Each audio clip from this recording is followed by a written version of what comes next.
Endosulfan ബാധിതരുടെ ചികിത്സ വഴിമുട്ടുന്നു. ദുരിതബാധിതർക്കായി ഏർപ്പെടുത്തിയ ചികിത്സാ സൗകര്യങ്ങൾ പിൻവലിച്ച് മംഗലാപുരത്തെ ആശുപത്രികൾ.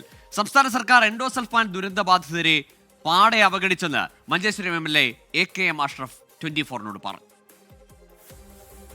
മംഗലാപുരത്തെ KMC Manipal, KMC Jyothi, KMC Attavar, Yenepoya medical college എന്നിവിടങ്ങളിലാണ് കാസർകോട്ടെ എൻഡോസൾഫാൻ ദുരിതബാധിതർക്കായി സൗജന്യ ചികിത്സ ഒരുക്കിയിരുന്നത്. ആശുപത്രികളുമായുള്ള കരാർ പുതുക്കാത്തതും പണം നൽകാത്തതുമാണ് സൗജന്യ ചികിത്സയിൽ നിന്ന് ആശുപത്രികൾ പിന്മാറാൻ കാരണം. KMC മണിപ്പാലിലെ പ്രിസ്ക്രിപ്ഷൻ കൊടുത്താൽ മെഡിസിൻ കൊടുക്കുന്നില്ല. അവർ വീണ്ടും മരണത്തിലേക്ക് പോകുന്ന ഒരവസ്ഥയാണ് ആരോഗ്യ മേഖലയിൽ അവരുടെ അവസ്ഥ കാണുന്നത്.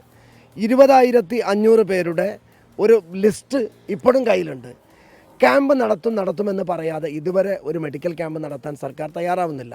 സർക്കാർ സഹായത്തിന് അർഹരായ 1031 പേരെ കൂടി കാസർഗോഡ് പാക്കേജിൽ ഉൾപ്പെടുത്തണമെന്നാവശ്യപ്പെട്ട് ദുരിതബാധിതർ വർഷങ്ങളായി നടത്തിയ സമരം മുഖ്യമന്ത്രി നിയമസഭയിൽ നൽകിയ ഉറപ്പിനെ തുടർന്ന് പിൻവലിച്ചിരുന്നു. പക്ഷേ 1 വർഷമായിട്ടും ഈ ഉറപ്പ് നടപ്പിലായിട്ടില്ല. ഇതേക്കുറിച്ച് ജില്ലാ ഭരണകൂടത്തിന് സർക്കാർ നിർദ്ദേശം ലഭിച്ചിട്ടില്ലെന്നാണ് ഉദ്യോഗസ്ഥരുടെ വിശദീകരണം. ജില്ലയിൽ 20,000-ഓളം പേർ ചികിത്സാ സഹായം കാത്ത് കഴിയുന്നുണ്ടെങ്കിലും മെഡിക്കൽ ക്യാമ്പ് നടത്താത്തത് പ്രതിസന്ധിയാവുന്നുണ്ട്. സെൽയോഗം വിളിക്കാൻ ആവശ്യപ്പെട്ടിട്ടും മന്ത്രി PA മുഹമ്മദ് റിയാസ് എൻഡോസൾഫാൻ ദുരിതബാധിതരോട് മുഖം തിരിക്കുകയാണെന്ന് AKM അഷ്റഫ് MLA കുറ്റപ്പെടുത്തി. 24 കാസർഗോഡ്.